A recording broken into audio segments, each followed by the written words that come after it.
Hi, என் பேர் ஆனந்தராஜன். நான் சமுத்திரக்கனி சார்கிட்ட ஒரு 4 வருஷம் ட்ரை பண்ணேன். நான் 2002ல் சென்னைக்கு வந்தேன். சமுத்திரக்கனி சார்கிட்ட ட்ரை பண்ணேன். இன் பிட்வீன் கேப்பில் அப்படியே நான் சிஜே பாஸ்கர் சார்கிட்ட மனைவி பெண்ணுங்கிற 2 சீரியல் ஒர்க் பண்ணேன். ஒர்க் பண்ணிகிட்டு இருக்கும்போதே சமுத்திரக்கனி சார்கிட்ட ட்ரையிங் இருந்துச்சு. சமுத்திரக்கனி சார் அரசு சுரேஷ் சார்கிட்ட வந்து அரசு படம் பண்ணிகிட்டு இருந்தார். அரசு கம்பீரம் ஃபுல்லாகவே நான் ட்ரை பண்ணிக்கிட்டே இருந்தேன். என்னோடய முயற்சிகள் வந்து போய்கிட்டே இருந்துச்சு. அதே மாதிரி மூர்த்தி சார் அப்படின்னு எங்கள் ஊர் ராஜபாளையத்து டைரக்டர் மூர்த்தி சார்னு. ஸோ அவர்கிட்டே நான் ட்ரை பண்ணிகிட்டே இருந்தேன். ஒரு சைமல்டேனியஸாக ஒரு 4 பேர்கிட்ட ட்ரை பண்ணிகிட்டு இருந்தேன். ஃபஸ்ட்டு நான் சிஜே பாஸ்கர் சார்கிட்ட ஒர்க் பண்ணிகிட்டு இருந்தேன். ஒர்க் பண்ணிகிட்டு இருக்கும்போதே எல்லா ட்ரையும் போயிட்டு இருந்துச்சு. சிஜே பாஸ்கர் சார்கிட்ட இன்றைக்கி வந்து ஓரளவுக்கு ஸ்டாண்ட் பண்ணி ஒரு 4-5 மாதம் ஓடிக்கிட்டு இருக்கும்போதே சமுத்திரக்கனி சாருக்கு வந்து எனக்கு ரொம்ப பழக்கமாச்சு. நான் எழுதி கொடுக்குற கதைகள் எல்லாமே அவர்கிட்டையும் கொடுப்பேன். பாக்கியா, ஆனந்த உடல் அனுப்புவேன். 2 கதைகள் வந்து பாக்கியாவில் வந்திருக்கு. ஆனந்த உடலில் ஒரு கதை வந்திருக்கு. குமுதம் குங்குமம் இந்த மாதிரி நிறையா வார இதழ்களில் வந்து என்னோடய கதைகள்லாம் வந்திருக்கு. ஸோ சமுத்திரக்கனி சார்கிட்ட கொடுத்த அதே கதை வந்து குங்குமத்துலேயும் வரும். அதையும் கொண்டு கொடுப்பேன். சார் உங்கள்கிட்ட எழுதி கொடுத்த கதை வந்து பத்திரிகைகள் அங்கீகரிச்சிருக்காங்க அப்படின்னு காமிப்பேன். ஸோ அவருக்கும் எனக்குமான ஒரு சின்ன பரிச்சயம். நிறையா எழுதுன்னு தான் சொன்னார். நிறையா படின்னு சொன்னார். ஒரு நாள் வந்து திடீர்னு அவர் வீட்டு வாசலில் தான் எப்பவுமே காத்திருக்கிறது. ஒரு நாள் திடீர்னு கூப்பிட்டுட்டு ஒரு லொக்கேஷன் சொல்லி வர சொல்லிட்டாங்க. அந்த லொக்கேஷன் போனால் தேன்மொழியால்னு ஒரு சீரியலு. அப்போ தான் கலைஞர் டிவி லான்ச் ஆகிருக்கு. தேன்மொழியாங்கிற சீரியலில் வந்து நான் வந்து ஃபஸ்ட் நாளே பேடை கொடுத்து எல்லாத்துட்டையும் சொல்லிக் கொடுக்க சொல்லிட்டாரு. அப்போ சுபலேகா சுதாகர் சார்கிட்ட சொல்கிறாரு, இந்த பையன் வந்து 4 வருஷமாக என் வீட்டு வாசல்லே காத்திருந்தான். ஒரு சைக்கிள் எடுத்துகிட்டு வருவான், நிற்பான், முயற்சி பண்ணிகிட்டே இருந்தான்.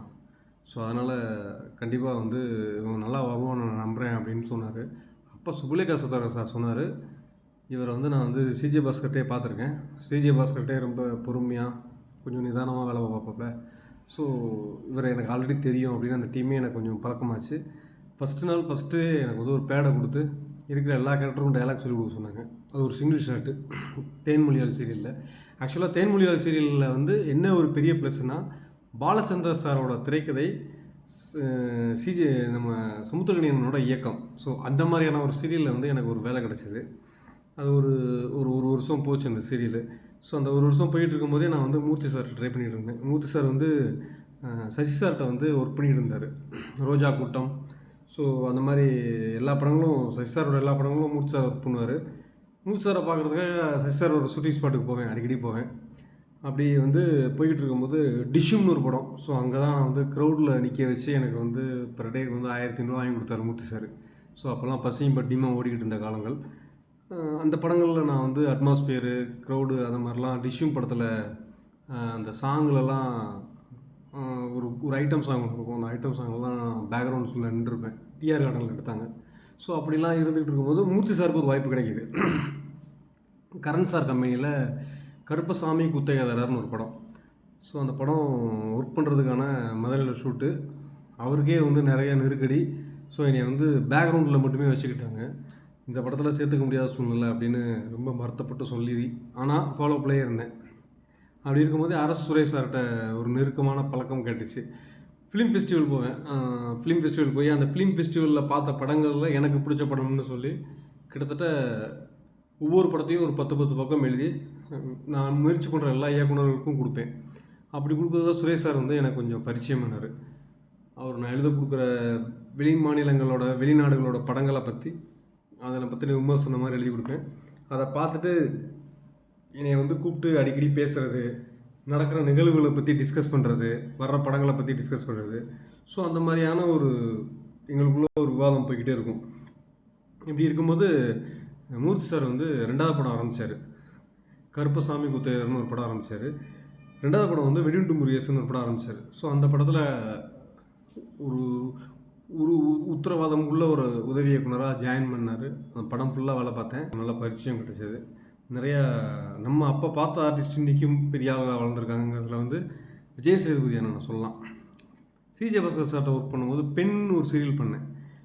அந்த சீரியலில் வந்து சீதாமாவுக்கு மூத்த பையன் வந்து விஜய் சேதுபதி அண்ணன். அதில் வந்து பரணிங்கிற பேரில் நடித்தார். அதே மாதிரி தினேஷ் வந்து தம்பி கேரக்டர் நடித்தாங்க. ஸோ அங்கேயே அட்டகத்தி தினேஷும் நம்ம விஜய் சேதுபதியும் நல்லா பழக்கமாயிட்டாங்க. ஸோ அந்த பழக்கங்கள் வந்து சினிமாவில் அடுத்தடுத்து நமக்கு அப்படியே ஃபாலோ ஆச்சு. இப்போ வந்து நான் வந்து வெடிடு முருகேசன் ஒர்க் பண்ணி முடிக்கிறேன். அரசு சுரேஷ் சார் வந்து ஃபாலோப்லேயே இருந்ததுனால வவ்வால் பசங்கன்னு ஒரு படம் ஆரம்பித்தார். லலிதாமணி மாஸ்டர் பையன் தான் ஹீரோ. ஸோ ரொம்ப நல்ல படம். ஸோ அந்த படத்தை டேக் ஆஃப் பண்ணுறேன். அதில் வந்து ஒரு நல்ல எல்லா டிபார்ட்மெண்ட்லேயும் கொஞ்சம் கலந்து, கும்பகோணத்தில் எடுத்த படம், எல்லா டிபார்ட்மெண்ட்லேயும் கொஞ்சம் கலந்து நம்மளோட ஃபுல் எஃபர்ட்டையும் போட்டு ஒர்க் பண்ணி முடிக்கும்போது எனக்கான வாய்ப்புகளை நான் தேடுறதுக்கான சூழ்நிலை உருவாச்சு. திருச்சியில் வச்சு ஜின்னா சாரை பார்த்தேன். ஸோ ரீங்காரம்னு ஒரு படம் கதை எனக்கு ஆல்ரெடி ரெடியாக இருந்தது. ரீங்காரம் தான் என்னோடய முதல் படம். ஏன் ரீங்காரம் டைட்டில் வச்சேன்னா, அந்த கதையில் வந்து ஒரு ரிட்டையர்டு மிலிட்ரிமேன், அவர் வந்து ஒரு தனிமையை விரும்புகிறாரு. ஆக்சுவலாக ரிட்டையர்டு மிலிட்ரிமேன் வாழ்நாள் ஃபுல்லாக துப்பாக்கி சத்தமும் தோட்டாக்களுமாக கேட்டுக்கிட்டு இருந்த ஒருத்தர் தனிமையில் வாழணும்னு ஆசைப்படும் போது தனிமையில் வாழ முடியாத ஒரு சூழ்நிலையில் வாழ்வார். அவர் கண்ணை உண்ணா கூட தோட்டாக்கள் சத்தம் காதில் கேட்டுக்கிட்டே இருக்கும்.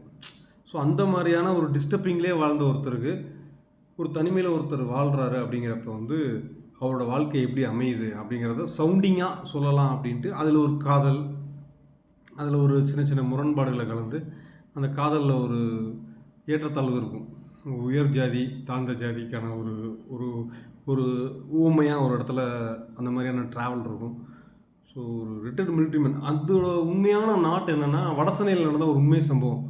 ஒரு மிலிட்ரிமேன் வந்து தான் பக்கத்தில் இருக்கிற மரத்தில் இருக்கிற மாங்காவை பறிக்க போனான்ட்டு துப்பாக்கி எடுத்து ஒரு சின்ன பையனை சுட்டார். அந்த சின்ன பையன் இறந்துட்டான். அதுக்கப்புறம் ரொம்ப நாள் கழிச்சு தான் அந்த மிலிட்ரிமேன் கையில் இருக்க துப்பாக்கி தான் சுட்டான் அப்படிங்கிறத தெரிஞ்சுக்கிட்டு அவனுக்கு தண்டனைலாம் கொடுத்தாங்க. ஸோ ஒரு மிலிட்ரிமேனுக்கு எப்பவுமே ஒரு ப்ரெஷர் இருந்துக்கிட்டே இருக்கும் மைண்டில். அது வந்து தான் வேலை பார்த்த சூழ்நிலையாக இருக்கலாம், அல்லது குடும்பத்தை பிரிஞ்சு ரொம்ப நாள் வந்து மிலிட்ரியில் இருக்கிறதுனால இருக்கலாம். ஸோ அந்த மாதிரியான மனநிலையில் இருக்கிற ஒருத்தராக வந்து ஆடுகளம் ஜெயபாலன் சார் நடிச்சிருந்தார். ரொம்ப ஆப்டாக இருந்தார்.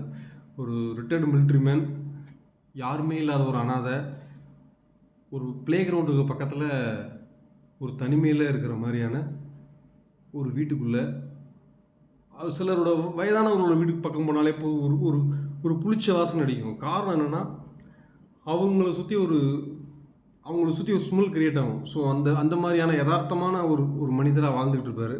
பக்கத்தில் கிரவுண்ட் இருக்கிறதுனால பசங்க கிரிக்கெட் விளாடுற ஒவ்வொரு பால் சவுண்டும் அவருக்கு வந்து துப்பாக்கி சத்தம் மாதிரியே கேட்கும். அந்த துப்பாக்கி சத்தம் மாதிரியே கேட்குறதுனாலே என்ன பண்ணுவார், அவர் கத்துவார்.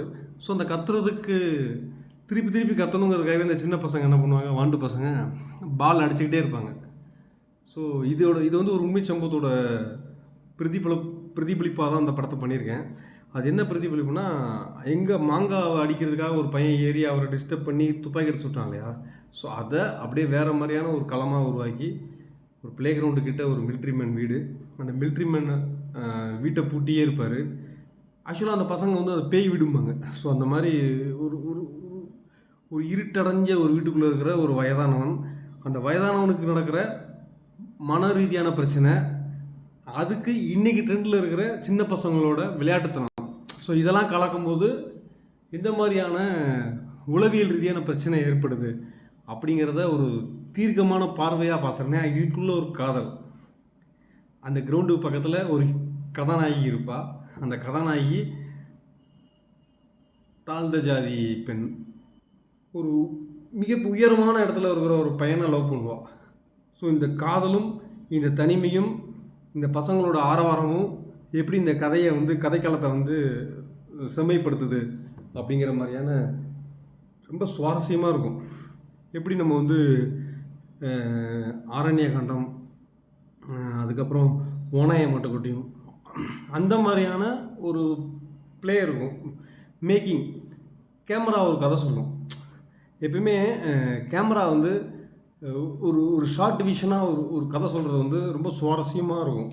எனக்கு வந்து ஓநாய மட்டுக்குட்டியும் அந்த படத்தோட அந்த கேமரா நரேஷனாக இருக்கட்டும், கதாபாத்திரங்கள் கதை சொல்கிறத விட கேமரா கோணங்கள் கதை சொல்லும். எனக்கு வந்து நான் ஃபிலிம் ஃபெஸ்டிவல் அங்கெல்லாம் போகும்போதே எனக்கு அதிக பரிச்சயமானது வந்து குவாண்டின் டொரண்டினோ, டக்கிஷி கிட்டானோ சார். டக்கிஷி கிட்டானோ வந்து என்ன சொல்லுவார்னா, அதிகமாக பேசக்கூடாது, கேமராலே வந்து அந்த அமைதியும் அந்த கேரக்டரைசேஷனோட மூடு, ஒருத்தனை இப்படி உட்காந்துருந்தா எந்த மாதிரியான மன அழுத்தத்தில் இருப்பான் அப்படிங்கிறதுக்கான லுக்கு அண்ட் ஃபீல் அப்படிங்கிறத குவாண்டின் டொரண்டினோ, டக்கஷி கிட்டானோ சார் வந்து ரொம்ப தெளிவாக நேரேஷன் பண்ணியிருப்பார். மிஸ்கின் சார் வந்து சில ஃப்ரேமில் வந்து சில கேரக்டர்ஸை வந்து பொசிஷன் கொடுப்பாரு, ஸ்டேட்டிக் பொசிஷன். ஸோ அந்த ஸ்டேட்டிக் பொசிஷன் வந்து எல்லாமே அது வந்து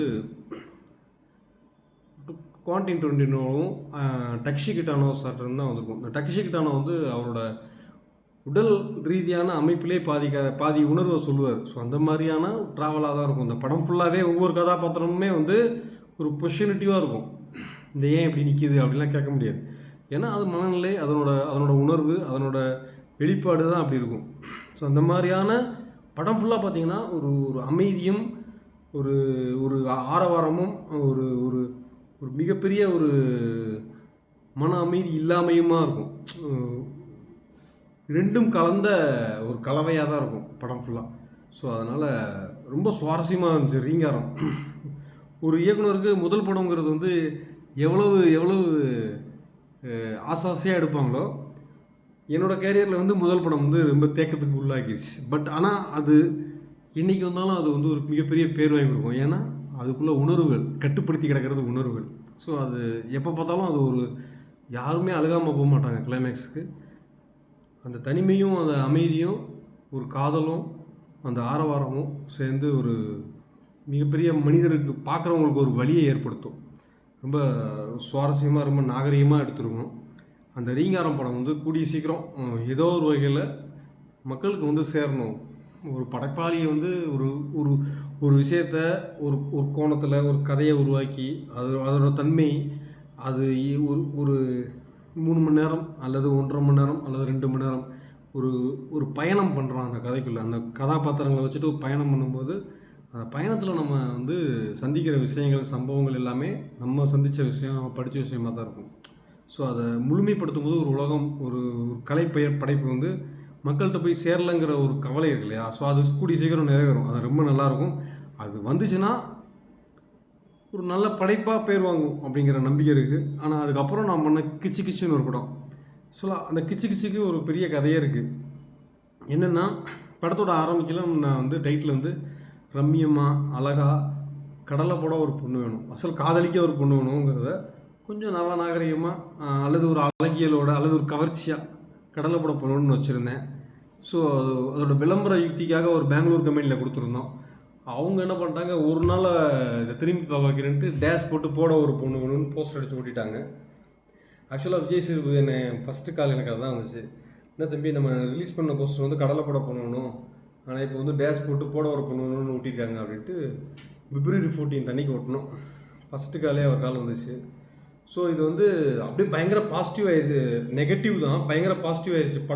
படம் யார் படம், என்ன படம், யார் படம், என்ன படம்னு அசாரி யோகி பாபு நடிச்சிருக்காங்கங்கிற விஷயம், நான் ஒரு இயக்குனங்கிற விஷயம் எல்லாமே கொஞ்சம் கொஞ்சமாக வெளியே ஸ்ப்ரெட் ஆச்சு. எனக்கு வந்து இமீடியட்டாக ஒரு வாய்ஸ் நோட்டு போட்டேன். எனக்கு வந்து ஆக்சுவலாக கடலை கூட போகணுங்கிறது தான் படத்தோட டைட்டிலு. என்னால் வந்து ஒரு ஒரு ஒரு மக்கள்கிட்ட ஒரு டக்குன்னு ஒரு ரீச் வேணுங்கிறதுக்காக கடலை அப்படிங்கிற இடத்துல வந்து ஃபில்லப் பண்ணுற காதலிக்க ஒரு பொண்ணு வேணும். ஸோ இப்படி என்னென்னாலும் சொல்லலாம். என்னை துணி துவைச்சி போட ஒரு பொண்ணு வேணும், அந்த மாதிரி ஒரு ஐடியாலஜியாக ஒன்று பண்ணோம்.